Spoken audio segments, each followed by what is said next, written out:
Assalamualaikum warahmatullahi wabarakatuh. Perkenalkan, nama saya Siti Nurjana, NPM 19110015. Kami dari kelompok 2 ingin mempresentasikan hasil kelompok kami yang berjudul Sejarah Perkembangan Bimbingan dan Konseling di Indonesia, yang akan dibacakan oleh saya sendiri. A. Perkembangan bimbingan dan konseling sebelum kemerdekaan. Masa ini merupakan masa penjajahan Belanda dan Jepang. Para siswa didik untuk mengabdi demi kepentingan penjajah. Dalam situasi seperti ini, upaya bimbingan dikerahkan. Bangsa Indonesia berusaha untuk memperjuangkan kemajuan bangsa Indonesia melalui pendidikan. Salah satunya adalah Taman Siswa yang dipelopori oleh Ki Hajar Dewantara, yang menanamkan nasionalisme di kalangan para siswanya.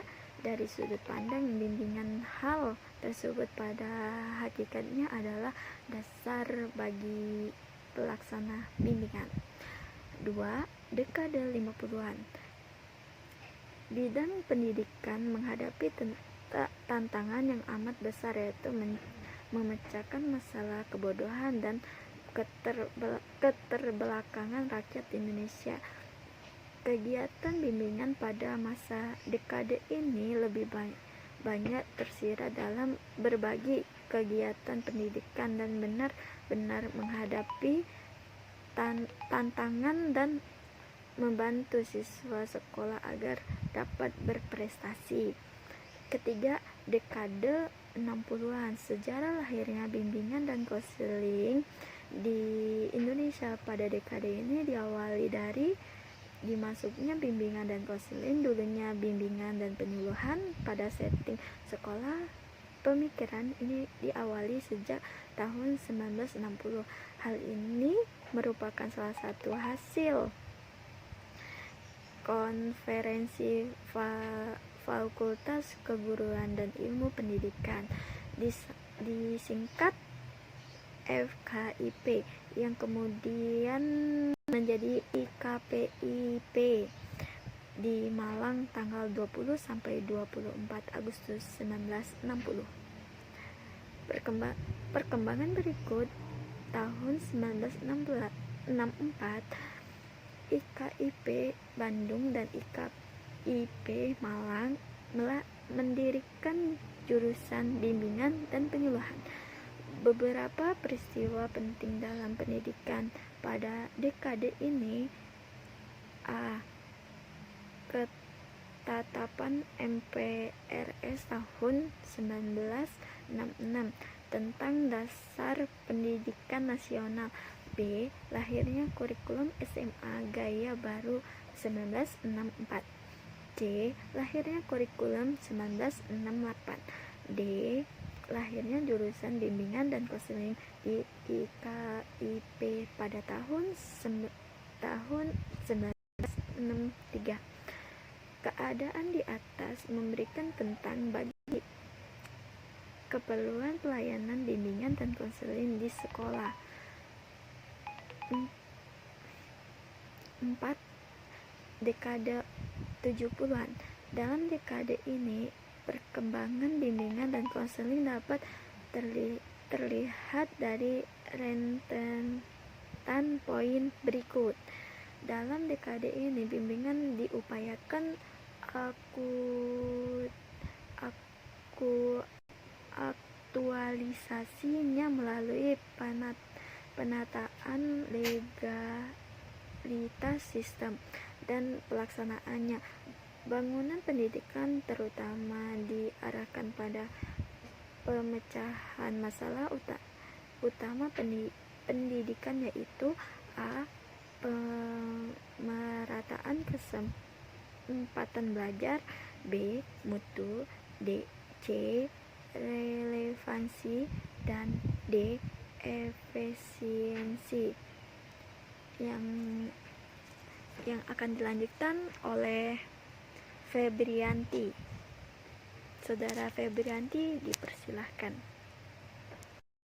Assalamualaikum warahmatullahi wabarakatuh. Perkenalkan, nama saya Febrianti, NPM 19110002. Di sini saya akan melanjutkan materi yang telah dibacakan oleh Siti Nurjannah, yaitu pada dekade ini bimbingan dilakukan secara konseptual maupun secara operasional. Melalui upaya ini, semua pihak telah merasakan apa, mengapa, bagaimana, dan di mana bimbingan dan konseling. Tahun 1971 berdiri proyek perintis sekolah pembangunan PPSP pada 8 IKIP, yaitu IKIP Padang, IKIP Jakarta, IKIP Bandung, IKIP Yogyakarta, IKIP Semarang, IKIP Surabaya, IKIP Malang, dan IKIP Manado. Melalui proyek ini, bimbingan dan penyuluhan dikembangkan. Juga berhasil disusun pola dasar rencana dan pengembangan bimbingan dan penyuluhan. Pada PPSP, lahirnya kurikulum 1975 untuk sekolah dasar menengah atas, di dalamnya membuat pedoman bimbingan dan penyuluhan. Tahun 1978 diselenggarakan program PGSLP dan PGSLA, bimbingan dan penyuluhan di IKIP, singkat D2 dan D3, untuk mengisi jabatan guru bimbingan dan penyuluhan di sekolah yang sampai saat ini belum ada jatah pengangkatan guru BP dari tamatan S1 jurusan bimbingan dan penyuluhan. Pengangkatan guru bimbingan dan penyuluhan di sekolah mulai diadakan sejak adanya PGSLP dan PGSLA, bimbingan dan penyuluhan. Keberadaan bimbingan dan penyuluhan secara legal formal diakui tahun 1989 dengan lahirnya SK Menpan nomor 026-MENP-AN/1989 tentang angkatan kredit bagi jabatan guru dalam lingkungannya. Selanjutnya ada dekade 80-an. Pada dekade ini, bimbingan ini diupayakan agar mantap. Pemantapan terutama diusahakan untuk menuju kepada perwujudan bimbingan yang profesional. Dalam dekadean 80-an, pembangunan telah memasuki revitalitas 3, 4, dan 5 yang ditandai dengan menuju lepas landas. Beberapa upaya dalam pendidikan yang dilakukan dalam dekade ini yaitu penyempurnaan kurikulum, penyempurnaan seleksi mahasiswa baru, profesionalisasi tenaga pendidikan dalam berbagai tingkat dan jenis, penataan perguruan tinggi, pelaksanaan wajib belajar, pembukaan universitas terbuka. Selanjutnya ada dekade 90-an. Sampai tahun 1993, pelaksanaan bimbingan dan penyuluhan di sekolah tidak jelas. Parahnya lagi, penggunaan terutama orang tua murid berpandangan kurang bersahabat dengan BP. Munculnya anggapan bahwa anak yang ke BP identik dengan anak yang bermasalah. Kalau orang tua murid diundang ke sekolah oleh guru BP, di benak orang tua terfikir bahwa anaknya di sekolah mesti bermasalah atau ada masalah. Hingga lahirnya SK Menapan nomor 83/1993 tentang jabatan fungsional guru dan angkatan kreditasnya, yang di dalamnya temukan aturan tentang bimbingan dan konseling di sekolah. Ketentuan pokok dalam SK Menpan itu dijabatkan lebih lanjut melalui SK Mendikbud nomor 02/1995 sebagai petunjuk pelaksanaan jabatan bimbingan dan konseling. Ketujuh, ada akhirnya Undang-Undang Pendidikan Nasional.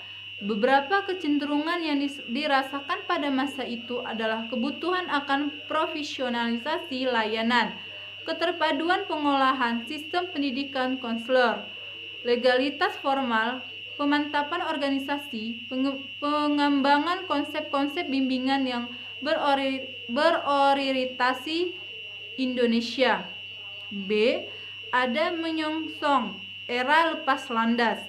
Era lepas landas mempunyai makna sebagai tahap pembangunan yang ditandai dengan kehidupan nasional atas kemampuan dan kekuatan sendiri, khususnya dalam aspek ekonomi. Ciri kehidupan lepas landas ditandai dengan keberadaan dan perkembangan atas dasar kekuatan dan kemampuan sendiri. Makna ciri manusia lepas landas adalah manusia mandiri secara utuh dengan 3 kata kunci: mental, disiplin, dan integrasi nasional, yang diharapkan terwujudnya dalam kemampuan menghadapi tekanan-tekanan zaman baru yang didasarkan peradaban komunikasi informasi. Semula diharapkan periode konsolidasi akan dapat mencapai hasil-hasil yang memadai, sehingga muncul tahun 2001 profesi BK di Indonesia sudah dapat ditinggal landas, namun kenyataan masih ada permasalahan yang belum terkonsolidasi yang berkenal dengan SDM, yaitu mengenai Untradet dan Unkomidet para pelaksanaan pelayanan. Namun pada tahun-tahun selanjutnya ada perkembangan menuju era lepas landas, yaitu pertama, penggantian nama organisasi profesi dari IBPI menjadi ABKIN. Kedua, lahirnya Undang-Undang Nomor 20 Tahun 2003 tentang Sistem Pendidikan Nasional, yang di dalamnya termuat ketentuan bahwa konselor termasuk salah satu tenaga pendidikan. Bab 1 Pasal 1 Ayat 3. Kerjasama pengurusan besar ABKIN dengan di Dinas tentang standarisasi profesi konseling. Kerjasama ABKIN dengan Direktur PLP dalam merumuskan kompetensi guru pembimbingan konselor. Selanjutnya, di sini ada bimbingan berdasarkan Pancasila. Bimbingan mempunyai peran yang amat penting dan strategis dalam perjalanan bangsa Indonesia. Secara keseluruhan, manusia Indonesia yang dicita-citakan adalah manusia Pancasila, dengan ciri-ciri sebagai yang terjabat dalam P+4 sebanyak 36 butir. Bagi bangsa Indonesia, Pancasila merupakan dasar negara, pandangan hidup, kepribadian bangsa, dan ideologi nasional. Sebagai bangsa, Pancasila menuntut bahwa bangsa Indonesia mampu menunjukkan ciri-ciri kepribadiannya di tengah-tengah pergaulan dengan bangsa lain. Bimbingan sebagai bagian yang tak terpisahkan dari pendidikan dan mempunyai tanggung jawab yang amat besar guna mewujudkan manusia Pancasila.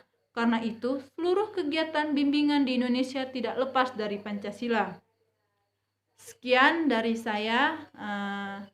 Lebih kurangnya saya mohon maaf. Saya akhiri. Wassalamualaikum warahmatullahi wabarakatuh.